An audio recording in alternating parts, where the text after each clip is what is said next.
Everybody, this is Rob Doggett from the International Yeats Society and coming to you from the State University of New York at Geneseo. And I'm here to talk today with Tara Stubbs. How you doing, Tara? I'm fine, thank you. How are you? Good. It's good to see you. And you're professor of modern and contemporary literature at Oxford University, Kellogg College. You are also the book reviews editor of the Journal of International Yeats Studies, which I'm the editor of. So it's really nice to get to see you. We talk all the time via email, but we don't get a chance to chat virtually very often. So this is great. And we did a review of your terrific book, and I definitely people watching this would be interested in hearing about it. The Modern Irish Sonnet Revision and Rebellion that came out recently. So people take a look at that. And what are you working on right now with your current scholarship? Well, thank you very much for inviting me to talk today about Yeats. Well, I've got a few projects going on. Something's going to come out soon, which is about Irish American blandness, which I'm quite excited to see how people receive it in a Hmm. book edited by Colleen Parsons. So that's going to be fun. I've just written something comparative on Richard Murphy, the Irish poet, and Edwin Morgan, the Scottish poet. Should be coming out soon. I've just done something on Sean O'Casey in the US stage. And then in a general longer term project, which I've got some funding for at the moment, is looking at poetry and public life and the place that poetry has in public life. So I'm very interested in questions of accessibility around poetry and how sometimes it can be a kind of closed world even for people who teach it. So that's something that I hope my third book is going to be about. That's such a great topic, and I'm feeling increasingly as endless stresses in this world that I so much value the time I get to spend with poetry and talk about poetry and trying to help my students to see that it is valuable and it has a place in today's world, that it's not simply ye old sort of poetry to study just when you're at university, but it can be part of a really way of flourishing in our lives. So that sounds like such a fantastic project. So I look forward to that. Even our peers often say they don't like poetry and they can't teach it, don't they? So it's a kind of problem that's goes very deep, I think. So Yeah. I've been looking a lot at how people are exposed to poetry when they're at school or when they're at university and how they're taught and those kinds of things, and how that it might be some of that that's putting them off. I also think that Yeats studies can be a bit like that, can be a bit off-putting to people because some Yeats scholars insist that you need this huge range of knowledge to read a Yeats poem. And I tend to try to push against that kind of thinking, that you have to know what every reference means or every, allusion means in order to really get the poem. So, and I think that's kind of problematic in different ways. I think that makes a lot of sense to me. We're going to talk about When You're Old, which is a poem that I think when a lot of people are introduced to it, they often learn about it within in an environment where people are talking about biography an awful Mhm. lot. And that was my experience in learning about the poem, and that was my experience. That is my experience sometimes in teaching it. And though I try to guard against being too biographical because I think it's reductive.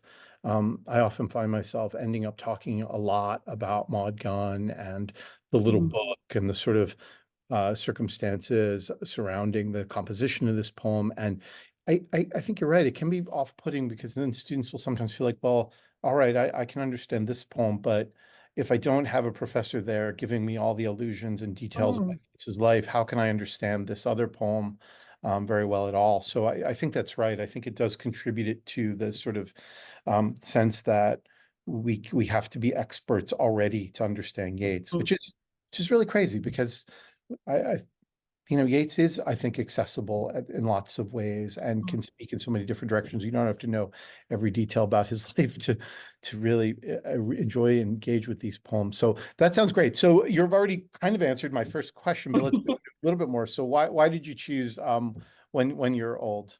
Well, I've taught this poem both in university but also in schools, and I think it's one of the poems of Yeats, which includes things like No Second Troy, I think, as well, and He Wishes for the Cloths of Heaven, that people always read as being about Maud Gonne.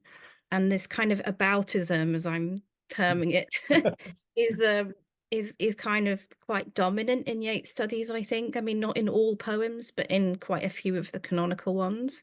And I think it's quite can be a bit dangerous sometimes to do that. So people have said to me when I've said, "What's this poem about?" They've said things like death, when I don't think there's actually any death in the poem, or they've said love, but that's such a kind of it is a sort of about love, but is it what kind of love? And then they can't actually answer that question, or they say it's about it's a Maud Gonne, and they can't really get beyond that. And I actually think it's a very kind of rich poem, formally, and in terms of what's it about as well, because I think it's more complicated than that. It's just about love.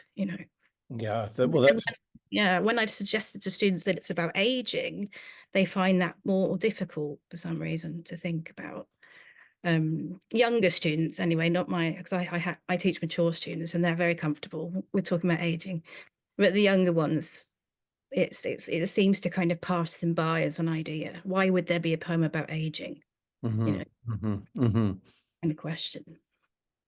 Yeah, especially when they come at it with the preconception about it as being about love and the sort of knee-jerk association about female women and youthful women as objects of attraction and love and that sort of thing. So I think aging does, I think that's a good way into this But poem. oh, love and aging don't match. You You're don't right. love when you're old. Nobody loves when they're old. Yeah, Just for exactly. young, young people. The idea. Well, Yeah, let's. so yeah, and I remember as well, I just wanted to say, a few years ago, I had a student who wrote about Yeats, and she discovered, I mean, I don't know if this is actually true, but she discovered it, according to her, that the most used word in Yeats's poetry is old, which Hmm, I thought was really interesting. So okay. that's another reason, because he's so young when he writes this poem as well. It's hmm old to be thinking already about being so old, hmm hmm when you're still in your 20s. You That's see, it. I'd love to do a word search somehow and figure out. I'm sure people there's a way to do this, like dump all of yeah. these works. If I did that, that's a great point about old. Well, let's have you read the poem if you don't mind. I'll share my screen if I can do this correctly. Go share. All right, there it is. Okay. When you are old. When you are old and grey and full of sleep and nodding by the fire, take down this book and slowly read and dream of the soft look your eyes had once and of their shadows deep. How many loved your moments of glad grace and loved your beauty with love false or true. But one man loved the pilgrim soul in you and loved the sorrows of your changing face.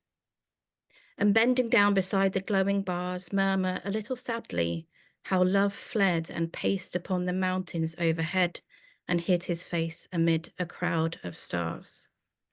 Thanks. Lovely. Um, so we have old immediately in the first line. So it cues up you're at one of the things that your students mentioned, but then of course we have love all throughout in Mhm. the rest of it. So maybe if you talk about how the poem opens and then we'll kind of move through it. Yeah, of course. So, I'm going to resist thinking of it as Yeats and try and think of it as a speaker who's kind of predicting, I guess, the an moment of aging, or perhaps towards the end of a life, somebody who's old and grey, as he says, and full of sleep, and by the fire. And that image is taken almost directly from Ronsard, the French poet's 16th century sonnet called, sorry about my French accent in advance, Quand vous serez bien vieille. So there's this idea of somebody towards the end of their lives, I suppose, taking down a book, reading it, and dreaming of their past glories, I suppose. hmm hmm And Yeah. we immediately, in thinking about Ronsard, we think about Yeats writing in a tradition that is going back to that is part of, and I guess the legacy of that courtly love tradition, and the idea of a performance, that the poem is Mm, performative, and that helps us to start thinking about this as a speaker, yeah. as opposed to just one, a person, just the individual Yeats writing about this. Yeah, Um, or even a kind of puppet master who's predicting the future, and putting everything in a scene, you hmm. know, in front of him. And So, imagining in that scene how the beloved will be thinking and acting in that mm, moment. Hmm. yeah, almost giving her, we presume, very little agency in a way, you know, And which is which can you is talk one of more the about reasons I that? don't. Yeah, well, it's one of the reasons I don't think this is a straightforward love poem. Mhm. So, he's almost predicting the future here, isn't he? Mhm. Seeing her in the way he wants to see her, as kind of old and sort of, I suppose, having lost their power or their beauty, as he says in the second stanza. I didn't really think that about this poem until I read a poem by Mary O'Malley that you might have. You don't know if you've heard of her. She's a contemporary Irish poet, and she has a poem called Finis, which is like kind of literalizes this idea of the poet as book. And in that, she has the woman saying, "Actually, I don't know what I'm going to do with your book. I'm not sure if I'm going to read it yet." Mhm. And then she turns the book into a kind of metaphor of the spine as well. So if it, I'll just read the last two lines. She says, "But nothing will give in my chest like the soft creak when the spine bent back too far breaks." Mhm. So she's kind of turned it on itself, and I think it's a kind of reading of this poem that's saying that the woman here, even if we don't actually necessarily know anything about who this person is, we have only what the speaker tells us. So Mhm. there's kind of powerlessness there. Mhm. It's interesting too, the agency in that first stanza is who is talking with my students, think, well, who's the agent in these lines? Yeah, it's not It's the clear. it's this, well, partly it's the speaker and saying, Mm, take down this book, right? And saying yeah, like, that's true. Yeah. you're the one, so that the speaker is saying, in this imagined future, I'm not just going to conjure up a scene. I'm going to conjure precisely, I'm going to command you what you will Yeah. do in the future. And you will take down this book. And this is how you will read the book. And this is how you'll think then. Then you'll dream. Yes, it's true. And then, You'll do this, and then you'll do this, and then you were talking on another recording that I watched this morning with Adam Hanna, and he was talking about deictic language. I don't know mhm, if you recall, but that phrase of this book always makes me pause, because we've got this idea, haven't we, that if we're thinking of if it's Yeats, this is published in The Rose, which was one of his first books. mhm, So there's a kind of facetiousness to that thinks that this book in which the poem appears is going to last so long that this mhm, woman is going to take it down and read it. mhm, mhm, Kind of, there's a sort of ego there somehow. mhm, Yeah. mhm. And And it's almost a type of revenge somehow, I think. hmm. I, On the book front, I think it got me thinking about George Bornstein and some of the work he's done on this poem, and talking about the specific books, and including one that he talks about, a book that Yeats gave to her with mm, the poem in it, and it pushes us down. It's just interesting, and as your initial framing of it, and this always happens with these conversations. I start rethinking how I teach, and I mean, I'm conscious of what this poem is doing to the beloved here, if I'll call her that. Um, yeah. but I often, again, I sort of end up a lot of times going down a biographical road, and you could see that, right? You end up going, okay, well, which It's really, precisely? Let's yeah. figure this out, and before we know it, we're talking about Yeats and Maud, and not the Hard poem. to avoid. Yeah. Yeah, yeah, that's interesting. So, and the scene, and in terms of how she is, uh, I'm wondering what you want to say about how she is presented here in terms of her physicality and aging. in that first Yeah, I mean, stanza. it's really interesting, isn't it? Because she's got if you it's really hard not to see Maud Gonne, and if you see Maud Gonne here, she's known for being really tall, isn't she? Mhm, So you have this idea that somehow she's whoever this woman is, if it's Maud Gonne or not, is being diminished, I think. mhm, Perhaps even slightly forgetful because they're full of sleep and nodding. You know, it's this sense of kind of timelessness that you have sometimes when you're old. mhm, I think then it kind of contrasts with the bending down in the third stanza as well. So you imagine somebody who has been known for their prowess in different ways, you know, not just physically, somehow um brought down, almost brought down quite literally, but also kind of metaphorically by this image, this kind of future description. I think actually it's not very kind, this poem. mhm, So it always bothers me when people think it's this beautiful love poem. It's a bit mhm, like He Wishes for the Cloths of Heaven, where it says, you know, tread softly because you tread on my dreams. They're already treading. mhm. You know, there's a kind of masochism there, isn't there? You're It's not, yeah, it's not like lest you tread on my dreams, you know? right. Oh, It's a that's kind of really tortured relationship that's going on, I think.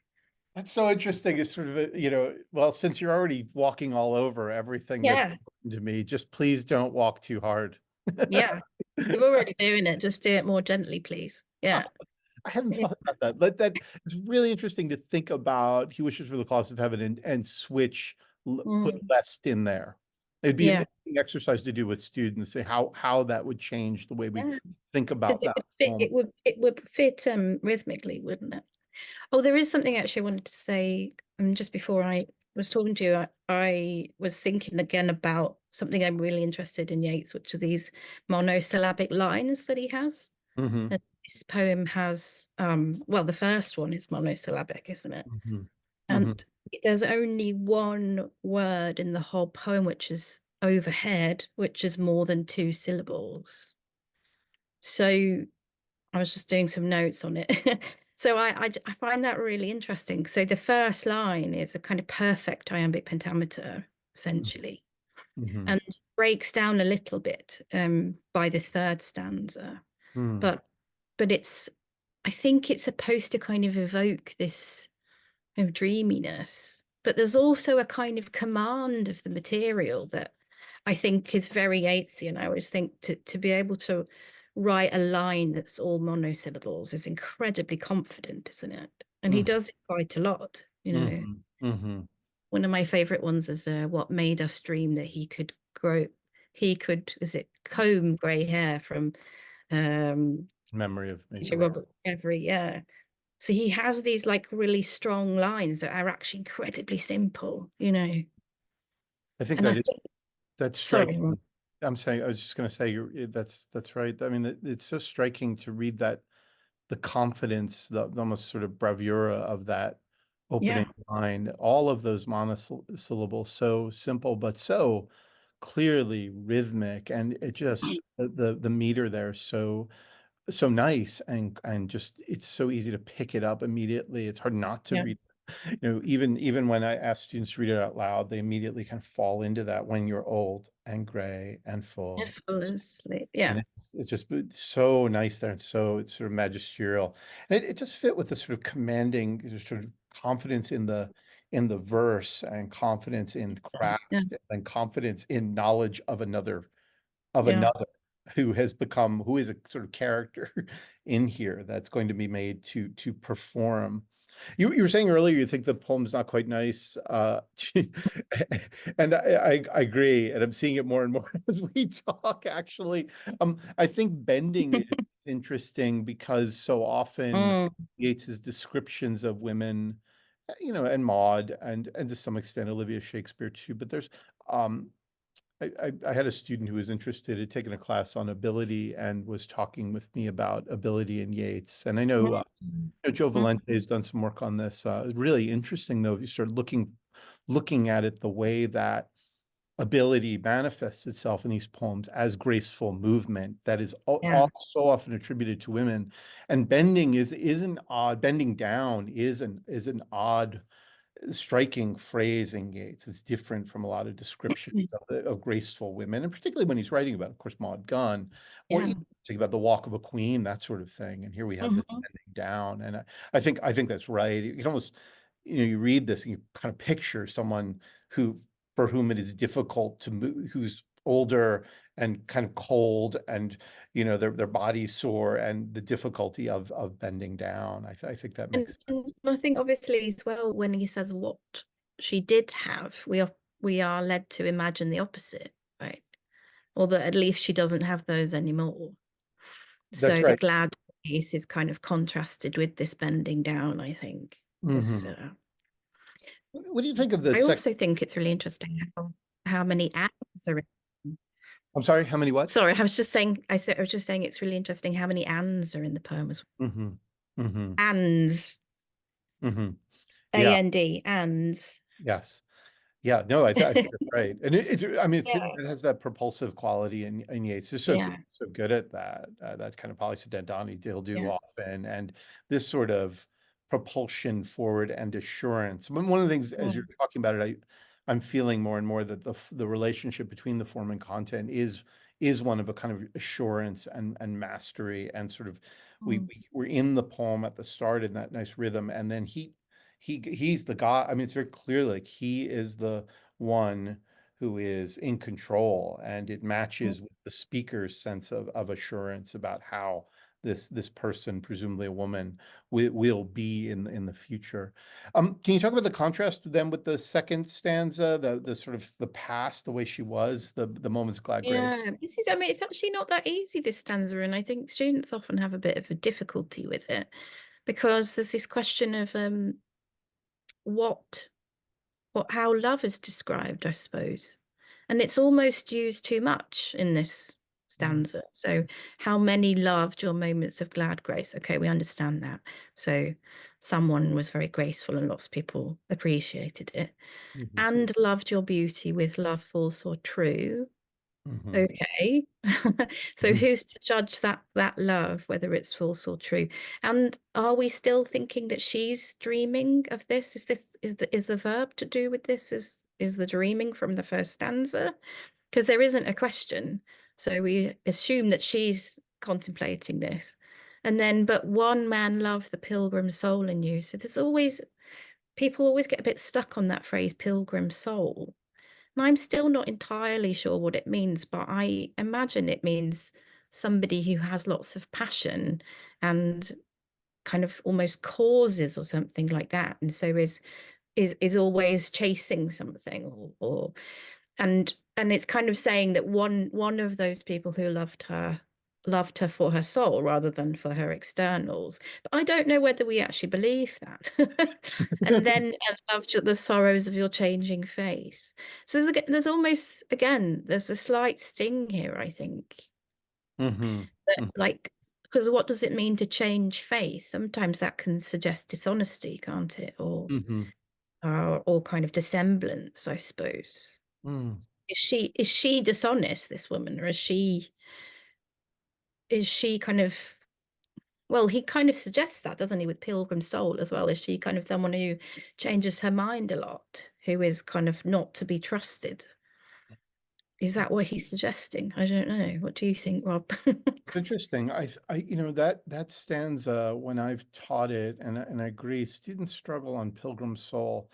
I tend, and now I'm rethinking this as I always do with these conversations. I'm like, oh God, maybe I was in teaching this poem, I was going in the wrong direction, or well, I'm not sure, but so the first two lines, how many loved your moments of glad grace and loved your beauty with love false or true, sort of suggest a setting up a more debased form of love, right? So people who Yeah. love, how you act in a particular moment or when you're at your best. So when your moments of glad grace, sure, you can love someone when they're at their best and they're most graceful and joyful and that sort of thing. And some of them love her beauty, and that's of course the poem suggesting that would be superficial love. it's just her physical beauty. And so some of Mm. them did it falsely. Maybe in the moment they were sort of, it was more lustful, and then some really did love her beauty, but either way it's sort of debased. And then the second part is more of an elevation of a special Mm. kind of love. And I often end up going into the romantic heritage of the notion of the soulmate and that sort of stuff. Mm. That this sort of mistaken notion, I think, that we inherit from the romantics, that there's one person of all the billions of human beings out there that has a soul that we somehow connect with. But students, you understand, there's some people you're attracted to beyond just their physicality. You feel an instant connection. But what's interesting here, and the thing that I didn't see, but I'm seeing it now, is the slights in here, because what you're saying about Pilgrim, there's a kind of I don't know, a way a bit of a patronizing quality about it. Like that there's a sense that Mm. I know your soul is like this. You get either you are committed to all of these causes, and or you're constantly gravitating to other ones, and and I Exactly. can see you're Yeah. caught up with all these things, and that might not be the best way to live, but I love it. I love it. I love I it. love it anyway. Yeah. I love Yeah. it anyway. So I think it fits with what you're talking about. And the next one, love the sorrows of your changing face. It's interesting. So can you say more again about changing? Why that is a word that's up here that's Well, I just think it's quite interesting that you've got that phrase to change face, which means right. to turn or to sort of dissemble or to move away. And Yeats uses a lot of gerunds, doesn't he, when he wants you to think about what that word is, I think, anyway. So he's got nodding and then changing. Right, right, right. And it glowing in the third stanza. He uses gerunds quite a lot, I think. And I just think, what does it mean to have a changing face? It's actually a really strange phrase when you think about it. Hmm. Um, and it also suggests that whatever she's doing is not making her happy as well, isn't it? Do you think do you think it also brings up aging? Yeah. Oh, yeah. It could. Yeah, I could. Sorry, there could be a more physical, literal way of reading it. That's true. Yeah, of course. I See, think now I hadn't thought of that, even though that's quite obvious. it's Yeah. interesting because it is such a complex. It is so complex there, because I do see all of them. I think my reading initially of it was always Mm. that the changing face is an idea of superficiality, and that the speaker has a love that can see through that somehow. But I might be wrong, actually. um I like the idea of that expression of face as the sense of dissembling, and that but someone who's performing in different ways is something we're a little bit Yeah. suspicious about this. And also the idea of this kind of this sense of her aging body here. Mm. Yeah. I mean, it could be both, couldn't it? Yeah, Definitely. yeah. I mean, I think Yeats likes to play with often with the last line on last word on a line, doesn't he? So when something I'm trying to think about at the moment is the way that he uses the word still as well at the end of lines, where there's so many meanings to be got from that word. Hmm, So I feel hmm. like it's quite an emphasized word there, isn't it, face? Because it's also when we have a brief pause in the sentence with the semicolon. Space. So it Yeah. does make you think, what's he trying to say there? Mm. But again, there's a sort of there's almost saying I loved you despite Mhm. your faults. That's Not that's not been, just yeah. how you are, like in Bridget Jones' Diary, but despite your faults, it's not actually that nice, is it, really? That's what I'm So seeing more and more of right now. And and thinking about this all in the framework of a projected future of where some poor old woman who's on her own, clearly. that's going, yeah, going on our own. And sorry, yeah. And the sense of And all she presumed. has is her memories, Yeah, yes. All she has are memories. Then that's part of the sorrow, of course, on her Yeah, face, yeah, of and course. her regrets. And yeah, this it's such a it is such a as soon as you reframe this poem slightly, and really again, I think it's moving away from that strict sort of biographical reading Yeah, that helps to do it, it starts to open up a different tonal quality Yeah. that is way more complex than if we were just say this poem about love. I mean, if It it's is. love, it's about a really weird controlling form of love. Trolling kind of, I will get my revenge on you in 50 years. I might be dead, but my book won't, you I know. quote, you'll remember. So the Yeah. last stanza, then we have the bending, again, we talked about a little bit the bending Yeah. down beside the glowing bars. So lovely phrasing, of course. I mean, even Yeah. though it's Lovely. Yeah. it's got this tinge, I think, again, Yeah. of really control and the sense of revenge. It is so the sonic qualities are just lovely, and bending Yeah. down beside the glowing bars. Yeah. Some more gerunds there. Yeah. Yeah. As you were saying, all those gerunds. Right? Alliteration as well. Yeah. My students get stuck on glowing bars sometimes Oh, that's because you probably don't have old-fashioned fires in the US, do you? right now. And it just immediately makes you think of my grandparents' house. It's far, that's what we have in the UK. I know Uh, that's whenever I teach at the Yeats Summer School, my seminars often have some students, mix of students from all over the world, and the UK students always immediately say, "Oh, my grandmother's house." They always say that. They always say that. That's Yeah, exactly. it's exactly like that. Yeah, yeah. Yeah, my students are like, "What is she in prison? What is the?" The glowing bars. I said, no, Funny. no, she's not in prison. She's not in a cage. Um, and I then mean, but again, I often wonder whether it suggests kind of modesty or sort of sparseness. mm, It's not a fire that you would have, like it's probably quite a tiny little fire. It's not something grand and glorious. It's something slightly diminished again that adds to the bending down, I think. I think about that space in here, and partly, think about Adam's, the podcast you mentioned with or the conversation you mentioned with Adam. We talked a bit about space, Yes. Yeah. and then it does.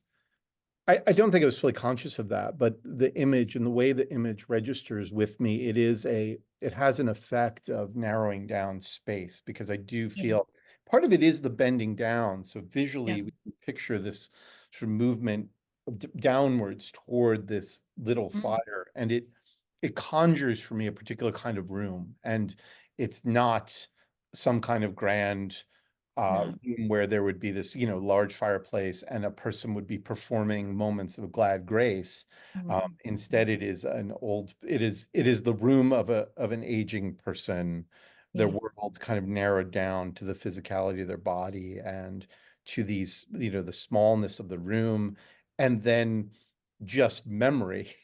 And I was joking about the prison, right? Because it's silly, but there is And this it feels a bit prison-like. It yeah, does. like imprisoned in her, like all she has to remember is this, the love from some Yeah. dude years ago who's And now. it's so interesting because, when I first read this was probably about 19. I didn't think much about it, but now I'm in my 40s. I'm like, there's a real kind of cruelty here because it's someone in their 20s talking about what it's like to age Mm, and is only thinking of it as a kind of negative, like you talk about space, but it's a kind of negative space. mhm. The poem lists all the things that aren't there anymore, really, other than the book and the fire. So it's like what she's lost. It's not a very kind of positive presentation of aging, is it? You know.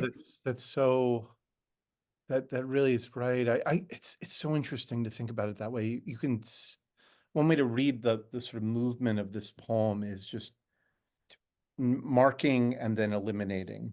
So the Yeah. things that were there, now that's gone. Now that's Yeah. gone. Now that's gone. And this is Yeah. what's left is this scene with you there by this little fire bending down with memories of things that were but no longer are. And yeah, it's such an interestingly confining poem. And it's Yeah, it's confining. and Yeah. yet, so it's just this expanse, and of course he'll do this because he's such a, I mean, he's such a great poet. The move at the end, of course, will be expansive, right? So Yeah. the Yeah. Yeah. visionary expansion. I think that same thing you were talking about, he wishes for the clouds of heaven. I mean, there's the backdrop of this vast expansiveness, but if we pay attention to that last line, it's like, well, you're already treading on my dream. It's Yeah. forcing us downward to that idea of feet on dreams. We can Yeah. get that image that's so confining and limiting for the person against the Yeah. backdrop of this kind of vastness. Can you talk about, first, before we get to the last lines, about the word, about murmur? Yes, I was thinking about murmur earlier. It's a really funny one, isn't it? I Oh, yeah. think again, I think it's probably very well chosen because it's in a poem that, as I said earlier, doesn't have very many longer words. It's also a trochee, isn't it, here? So the rest of the poem runs along relatively easily in an iambic pentameter, but we have to stop here and murmur. And I think there's something there again about diminishment, right? This is Mhm. so like in the Ronsard poem, which I was looking a bit at earlier, he talks to Helene, the sonnets for Helene, about her singing his verses, right? Mm, mm, This is not singing. This is mhm, like some kind of, I suppose, murmur, something you do to yourself as well. Probably you don't murmur to other people. mhm. Um, I think the trochee, it's really interesting there, because we do stumble, you could stumble a little bit over do stumble over it, yeah. that a little bit with the changing stresses and the double M, of course. Uh, Mm-hmm. I mean, gosh, the word, the murmur. I mean, right? We're sort of, it feels like an enclosed word. It It does, yeah. has for me the ghost of mutter, but mutter is Oh, a little bit more okay. pejorative, right? Like mutter would seem Yeah, almost, mutter would be more pejorative. Yeah, I think so. but it does feel it feels, it's the opposite. Yeah, it's the opposite of sort of singing. It fits with age, with this cliche of aging, right? This Yeah, old it does. person, what do they do but murmur? Yeah, because it makes you think more and more this is a poem written by a young person, Mm-hmm. right? Mm-hmm. Because they are using, as I think this poem's beautiful, don't get me wrong, but there are cliches of age here Mm-hmm. Mm-hmm. that are probably because it comes from a young man writing it. Mm-hmm. You know, not everybody's grey. My father-in-law is nearly 90 and he's got black hair, you know. Or, murmuring. We all old people sort of sit around murmuring to themselves and dribbling into their tea or whatever, Like, you right by know. the little fire. That's it. Just sitting there Yeah, thinking about by the fire. our memories. Um, Yeah, exactly. it is, you're right. You're right. And that I love the way we can point to the specific formal qualities of the poem to see this, and it really helps to see the sort of cliches about aging embedded in how the poem's written, even as the poem is. And I agree. I mean, it's beautiful. It's, you can't read this and not think, well, this is beautiful, Yeah. and moving, and just such a powerful poem, but also the embedding these kinds of cliches about aging, for sure. Mm. um, so then I I stupidly have not talked about murmur, but I'm going to next time I teach it. I often talk about the capitalization of love. Yeah. And Well, I that think launches me that's into the really whole important, moods isn't thing. it? Yeah. So a lot of those kind of spark notes type things on the internet don't seem to notice that love is capitalized here. So I always read it as Cupid. Mhm. So the idea that this poor old woman, not only has she's like missed her chance with her one true love, but actually all of love has fled to leave Mhm. her alone, which is Mhm. even crueler, really, isn't it? Like that somehow she can't have access to love because of her age. Is that what he's saying? So, Mhm. but I've always struggled with that phrase at the end, and I had to be really careful when I read it out because I always think it should be crown of stars, and it's crowd of stars, which is such a Mhm. strange Mhm. phrase, isn't it? So you've got to imagine kind of Cupid running away, pacing upon the mountains overhead, presumably they're the clouds, and Mhm. hid his face amid a crowd of stars. It's Mhm. such a weird word there, crowd, because I lots of ways it's a modernist word, isn't it? It's like T.S. Eliot and The Wasteland talks about the crowd flowing over London Bridge. It just feels like a funny word, I think, there. I think don't there's know what you think about it. I agree with that. I was looking, and if I hadn't been at a administrative meeting before this, I would have had my page open to it. But I was looking for, and maybe I'll find it at some point, the earlier version of this poem. Mm, As you're talking about the complexity of these last lines, I was going to look at the early version of this that appeared in Poems 1895. And it's far inferior one, but it's interesting as it sort of, I think, helps to set up some things you're talking about here. The last stanza reads, "And bending down beside the glowing bars, murmur a little sad, from us fled love. He paced upon the mountains far above and hid his face amid a crowd of stars." Oh, it's not as good, is it? No, not at all. And the rhythm feels off, doesn't it? And he still does have the capitalization of love, which you point, Okay. and he still has crowd in there. So I think those are um, key words. But yeah, again, from us fled love, he paced upon the mountains far above and hid Yes, his from face. us, was it? Did you say from Yeah. us? Yeah, Ah, from us fled love. And then this changes. So that's why when you're talking about it, I was thinking that about the love in that early version, there is love as an abstraction or personified as Cupid or one of the moods. He talks about that in his poem, The Moods. Um, yes. so there's this abstraction, there's this, I don't know, whatever it is, this essence, and then it is of two people, and then Yeah, it fled from those two people. that's quite different. Yeah, Well, because if right, because what yeah, you're talking about here is how love, now she's bereft of love. Love, there's no connection between the two people generating a specific form of love that's maybe individual to those two people. It's love is just now a general mood, a kind of essence that is removed from her completely. So it is a more yeah. devastating kind of Mm-hmm. poem then. It feels like it's all of love somehow. Yes, yes, that's right. And then that, And I I'm think fleeing makes you think of Cupid as well, doesn't it?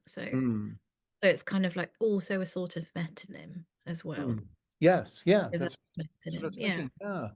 Yeah. Um, but I was interested with this version that you said because it sounds like the sort of punctuation is different as well. Because what I quite like about this poem in this version that we're looking at is that it's all one sentence. Hmm. And So it always goes back to her and the reading and the dreaming, and it just continues from that. yeah, that's right. And then Whereas your sounds different. yeah, Um, it definitely does. And it's and again, I just closed the I closed the book. Oh my gosh, where is it? Here it is. So it goes like this. It says, "And bending down beside the glowing bars, murmur, comma, a little sad, comma," and then capitalized in italics, "from us fled love, semicolon. He paced upon the mountains far above, comma, and hid his face amid a crowd of stars, period." Weird. Hmm. Yeah.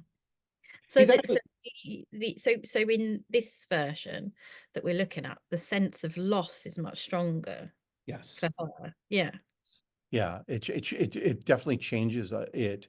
It has in the early version, it's interesting, the italics is it's as if she is speaking this now. So Oh, okay. Yeah. completed the sort of moment of well, the scene where he's in control and the speaker is imagining this is what you will say.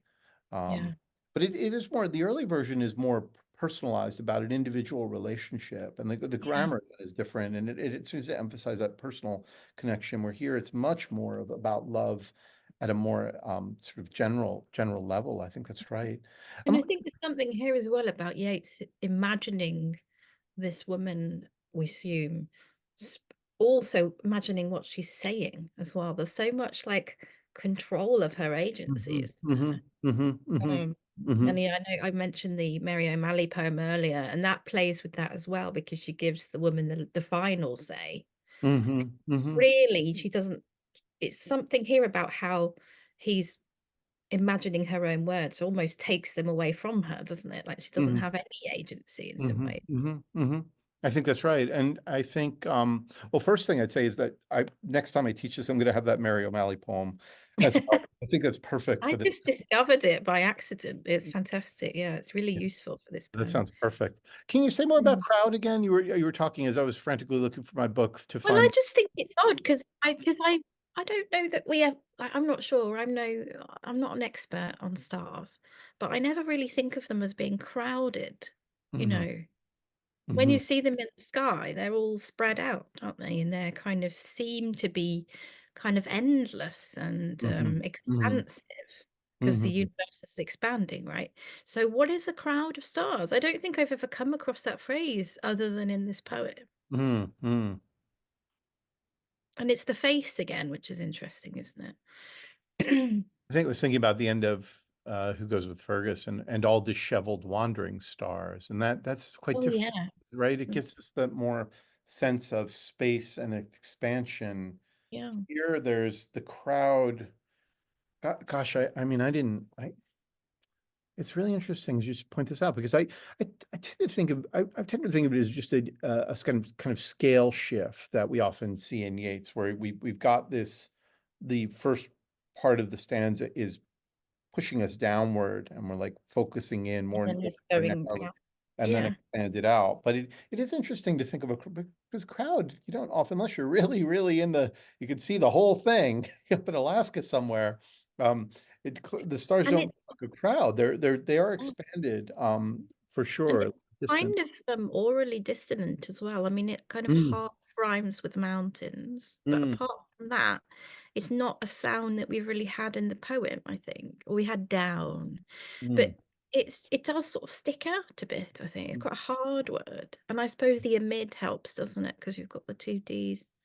No, mm, I was just mentioning about the crowd because I teach a lot of courses in modernism, and we talk a lot about the crowd as being a kind of a negative, in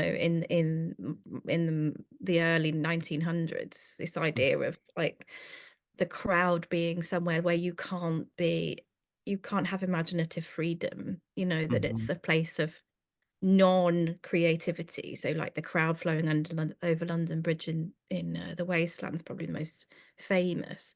So I think because I'm always on the lookout for a word like crowd, I it's a really odd to find it there, I think, in that mhm, poem. mhm. I feel Because it like. does S confusion or something, or Mm. math at least, doesn't it?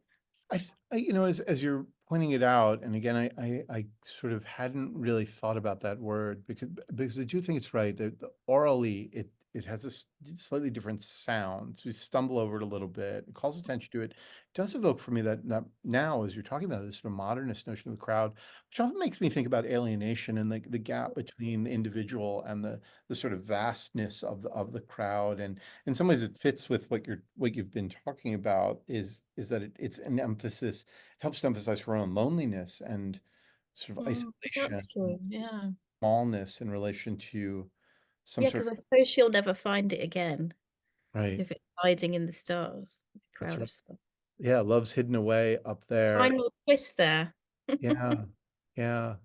Well, well, you've given me a ton to think about with this poem. I'm definitely going to do the Mary O'Malley. I loved what we had to say about some of those moments in there, particularly the way that reframing it as helping students to think about it as a poem that is much more complicated than biography and much more complicated than love. And Mhm. for me, one of the main takeaways here is that reframing it and thinking about it in terms of aging. And I think that opens up a lot of sort of Mm. different framework where we can see this beauty of this poem, but also see the way it's sort of trafficking in cliches about Mhm. aging, and particularly aging women and aging women's bodies And and I aging think women's freedom. often, yeah, exactly. I think often with Yeats, because his poems are so lovely, we kind of miss those slightly knottier moments where actually, what's he really saying here? And you mentioned about thinking about ableism as well. That could be an interesting way of thinking about this as well, because of the about the physicality Of that's there. bending, yeah, that movement away Bending, from yeah. grace to And bending. Yeah. Mary O'Malley plays on that as well. I just Yeah. keep plugging her poem. For sure. I mean, that's exactly. I think that'd be perfect to read the two if someone were doing a lesson and just pairing those two poems. Yeah. Particularly if you don't have time to really, you spend a lot of time on Yeats. You might be doing it in a class or two. It would be, and I think actually for younger students, it would be really useful too to see those two poems side by side as well. Like getting at some of their own thoughts and assumptions about what aging means and what their tendency to associate this kind of love and soul connection with youth and particular Yeah. kinds of. I think I had a student once who said it was about death, and I said, "Why? Is there death in it?" And they said, "No, but there might as well be." Because that's how depressing it is to be old. Might as well be dead, you Might as know? well be. All you've got is your little fire and your memories and love, It's and no covering your little love. book. There's no love. So you got a book. That's all you get. You get a book. Yeah. Well, that was a real pleasure. And I really enjoyed talking with you. And I look forward to talking with you again about the things with the journal. This gave me a ton to think about. I hope it helped people think in new ways about, one of his more famous poems and give us a different way to read it and different way to think about it. So real pleasure seeing you. Thank you. I'll Thanks see you very soon. much. Take Thank care. you. Bye. Bye.